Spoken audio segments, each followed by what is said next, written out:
Australia ਦੇ national art museum ਵਿੱਚ ਰੱਖੀਆਂ ਭਾਰਤ ਦੀਆਂ 14 ਕਲਾਕ੍ਰਿਤੀਆਂ ਨੂੰ ਵਾਪਸ ਭੇਜਿਆ ਜਾ ਰਿਹਾ ਹੈ। ਇਹਨਾਂ ਵਿੱਚ ਪਿੱਤਲ ਅਤੇ ਪੱਥਰ ਦੀਆਂ ਮੂਰਤੀਆਂ ਦੇ ਇਲਾਵਾ ਪੇਂਟਿੰਗ ਅਤੇ ਕੁਝ ਤਸਵੀਰਾਂ ਸ਼ਾਮਲ ਨੇ।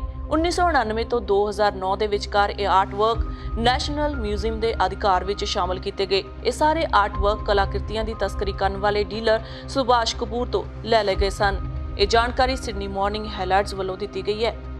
ਆਸਟ੍ਰੇਲੀਆ ਵਿੱਚ ਭਾਰਤੀ ਹਾਈ ਕਮਿਸ਼ਨ ਮਨਪ੍ਰੀਤ ਬੋਰਾ ਨੇ ਇਸ ਫੈਸਲੇ ਦਾ ਸਵਾਗਤ ਕੀਤਾ ਹੈ।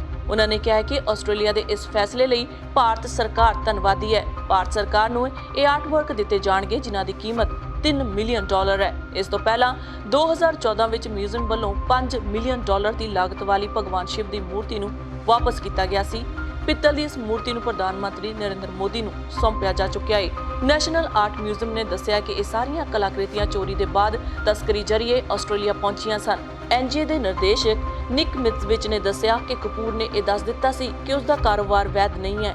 ਕਪੂਰ ਤੋਂ ਖਰੀਦੇ ਗਏ ਆਰਟ ਵਰਕ ਨੂੰ ਚੌਥੀ ਵਾਰ ਆਸਟ੍ਰੇਲੀਆ ਵੱਲੋਂ ਦਿੱਤਾ ਜਾ ਰਿਹਾ ਹੈ। ਫਿਲਹਾਲ ਸੁਭਾਸ਼ ਕਪੂਰ ਅਜਿਹੇ ਮਾਮਲਿਆਂ ਵਿੱਚ ਸਜ਼ਾ ਭੁਗਤ ਰਹੇ ਨੇ।